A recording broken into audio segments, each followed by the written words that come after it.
उपचुनाव को लेकर तैयारियां जोरों पर हैं। उम्मीदवारों का ऐलान हो रहा है तो वहीं अब चुनाव को मद्देनजर रखते हुए जनसुराज पार्टी ने रामगढ़ विधानसभा उपचुनाव के लिए सुशील कुशवाहा को अपना उम्मीदवार घोषित किया है। सुशील कुशवाहा लंबे समय से बहुजन समाज पार्टी से जुड़े रहे और 2019 में बक्सर से लोकसभा चुनाव लड़ चुके हैं।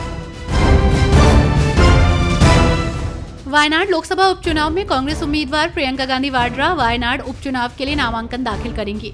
इस कड़ी में कांग्रेस सांसद कुमारी शैलजा ने कहा कि पूरे देश की लंबे समय से मांग थी कि प्रियंका गांधी को पूर्णकालीन चुनावी राजनीति में शामिल होना चाहिए और मुझे खुशी है कि वो वायनाड से चुनाव लड़ने जा रही हैं। धान खरीद और उठान के मुद्दे पर बोलते हुए पंजाब के स्वास्थ्य मंत्री डॉक्टर बलबीर सिंह ने कहा कि केंद्र सरकार को किसानों के साथ खड़ा होना चाहिए। ये समय है जब केंद्र सरकार को किसानों के साथ खड़ा होना चाहिए। लापरवाही केंद्र सरकार की ओर से है। पंजाब सरकार किसानों के लिए प्रतिबद्ध है। पंजाब सरकार आड़तियों किसानों को इस पर मिलकर काम करना होगा। नमी की कमी के कारण अनाज के वजन में कमी का मुद्दा भी केंद्र से संबंधित है। 2 राज्यों में होने वाले चुनाव को लेकर तैयारियां जोरों पर हैं। नेताओं की लगातार प्रतिक्रिया सामने आ रही है। वहीं इसी बीच कांग्रेस नेता प्रमोद तिवारी ने कहा कि महाराष्ट्र और झारखंड में इंडिया गठबंधन को देखकर बीजेपी में भगदड़ मची हुई है, क्योंकि 2 पार्टियों से गद्दारी करके आए लोगों के साथ बीजेपी का गठबंधन है। उन्होंने कहा कि उन प्रदेशों की जनता ऐसे को नकारने का मन बना चुकी है। भाजपा नेता रविशंकर प्रसाद ने भारत चीन वार्ता पर सरकार की स्थिति को दोहराते हुए कहा कि विवरण को विदेश सचिव और विदेश मंत्री द्वारा पर्याप्त रूप से संबोधित किया गया है। विपक्षी नेताओं राहुल गांधी और असदुद्दीन ओवैसी की आलोचना के जवाब में प्रसाद ने विदेश नीति और कूटनीति की उनकी समझ पर सवाल उठाया और सुझाव दिया कि उनकी अंतर्दृष्टि इस तरह की चर्चाओं में शामिल जटिलताओं को नहीं समझ सकती।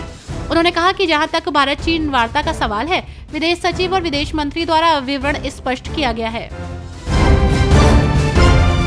समाजवादी पार्टी प्रमुख अखिलेश यादव ने बहराइच हिंसा को लेकर बीजेपी पर निशाना साधा। उन्होंने कहा कि वे बहराइच हिंसा में शामिल थे। बहराइच में हुई हिंसा में भाजपा शामिल थी।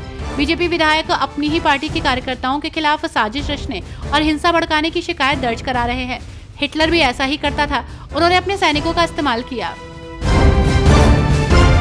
साक्षी मलिक के बयान पर बोलते हुए कांग्रेस नेता विनेश फोगाट ने कहा कि किस बात का लालच, आपको उनसे पूछना चाहिए। अगर बहनों के लिए बोलना लालच है तो मुझे भी लालच है और ये अच्छा लालच है। देश का प्रतिनिधित्व करके ओलंपिक पदक लाना तो ये एक अच्छा लालच है।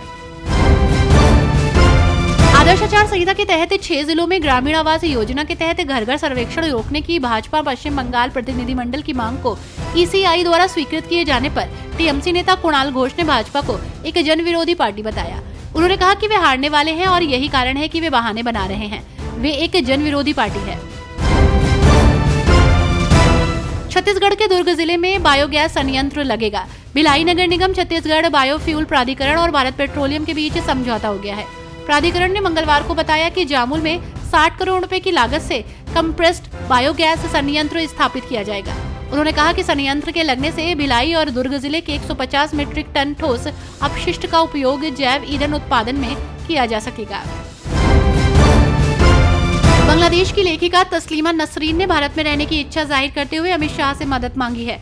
उन्होंने बताया कि उनका भारतीय रेसिडेंस परमिट जुलाई में एक्सपायर हो गया है और गृह मंत्रालय उसे रिन्यू नहीं कर रहा है। सांप्रदायिकता पर मुखरता से अपनी बात रखने वाली तस्लीमा साल 1994 से भारत में रह रही हैं।